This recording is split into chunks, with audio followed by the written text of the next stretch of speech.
বাংলাদেশ জামায়াতে ইসলামী, যেটি বাংলাদেশের সর্ববৃহৎ একটি ইসলামী দল, যেটি প্রায় অর্ধ শতাব্দী ধরে তারা এদেশে ইসলাম প্রতিষ্ঠার জন্য কাজ করে যাচ্ছেন। তাদের হাজারো তাদেরকে অপবাদ সমালোচনা তাদেরকে সহ্য করতে হয়েছে। তো স্বাধীনতার পর থেকে আজ অবধি পর্যন্ত জামায়াতে ইসলাম অনেকবার চেষ্টা করেছে এদেশের আলেম ওলামাদেরকে একটা প্ল্যাটফর্মে নিয়ে আসার জন্য। তো ইতিপূর্বে হয়তোবা সেই পরিস্থিতি না থাকার কারণে অনেকে ঐক্যবদ্ধ হওয়ার জন্য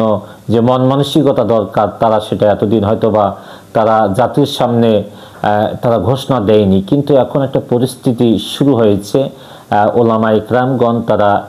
একে অপরের পাশে বসতেছে এবং ঐক্যবদ্ধ একটা প্ল্যাটফর্ম তৈরি হলেই পরে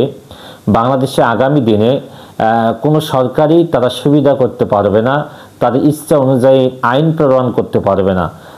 ততক্ষণ না পর্যন্ত ইসলামী ভাবাপন্ন যে মানুষেরা, যারা বিশাল সংখ্যায়, আজকে তো আমি অবাক হয়ে গেলাম যে আজকে রংপুরের টাউন হল পাবলিক লাইব্রেরি মাঠ থেকেই জামাত ইসলামের যে প্রোগ্রামটা হলো, যেখানে হয়তো আপনারা জেনে থাকবেন কেন্দ্রীয় সেক্রেটারি জেনারেল মিয়া গোলাম পরোয়ার তিনি উপস্থিত ছিলেন। আর তার বক্তব্যের পরপরই রংপুরে বিশাল মিছিল, যেটা আমার জীবনে দেখা সবচেয়ে বড় মিছিল, যেই মিছিলে শুরু হয়েছে ঠিক পাবলিক লাইব্রেরি মাঠ থেকে। আমার তো মনে হয় যে এটা পৌঁছে গিয়েছে শাপলা পর্যন্ত। এরপরও পাবলিক লাইব্রেরি মাঠ থেকে লোকজন বের হচ্ছে, এটা বিশাল মিছিল। তো এটা দিয়েই তারা জানান দিচ্ছে এটা তো হচ্ছে জামাত ইসলামের মিছিল। এবারেও আরও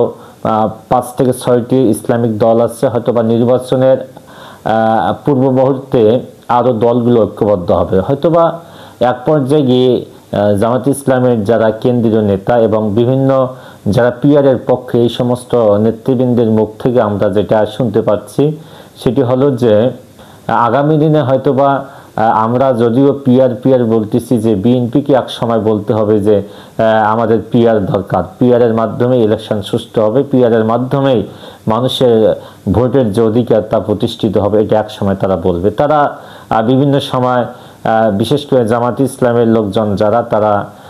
বিভিন্ন সময় উদাহরণ দেয় যে তত্ত্বাবধায়ক সরকার ব্যবস্থা, এটা বিএনপি এক সময় তারা বিরোধিতা করেছিল, কিন্তু পক্ষান্তরে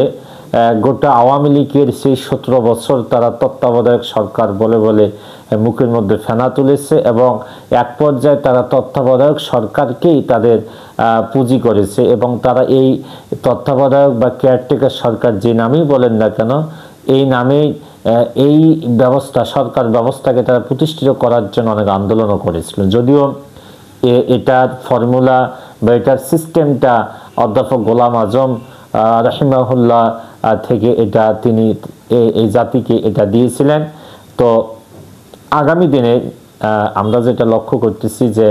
বাংলাদেশে যদি সুষ্ঠু এবং সবার জন্য সমান অধিকার প্রতিষ্ঠিতমূলক একটা প্রতিযোগিতামূলক যদি একটা ইলেকশন হয়, সেই ইলেকশানে আমরা আশা করি যে এখানে ইসলামের পক্ষের যে শক্তি তারাই বিজয় অর্জন করবে। কারণ এখন আপনি চার দোকানে বসেন কিংবা আপনি যে জায়গায় যান না কেন গিয়ে, আপনি যদি সেখানে 10 জন লোক থাকে, 10 জন লোকের মধ্যে আপনি জিজ্ঞাসা করবেন যে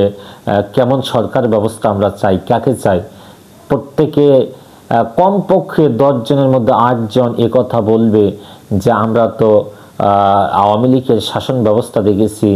বিএনপির শাসন ব্যবস্থা দেখেছি, এরপর এরশাদের শাসন ব্যবস্থা দেখেছি, অর্থাৎ আমরা নৌকা দেখেছি, লাঙ্গল দেখেছি, ধানের শীষ দেখেছি। এবার আমরা চাই যে আলেম ওলামারা দীর্ঘদিন যাবত তারা বিভিন্ন সেমিনার, সিম্পোজিয়াম এবং ওয়াজের ময়দানে তারা তাদেরকে যদি আমরা ক্ষমতার চেয়ারে বসাই দিতে পারি, তারা সুন্দর একটা শাসন ব্যবস্থা আমাদেরকে উপহার দিবে। তারা এই চিন্তা করে তারা প্রত্যেকেই বলবে যে আমরা আগামী দিনে একটা ইসলামী সরকার দেখতে চাই, যেই সরকার প্রতিষ্ঠিত হলে ইনসাফ ভিত্তিক সমাজ ব্যবস্থা কায়েম হবে, মানুষের মৌলিক অধিকার সমূহ প্রতিষ্ঠিত হবে, সর্বোপরি সকল ধর্ম বর্ণ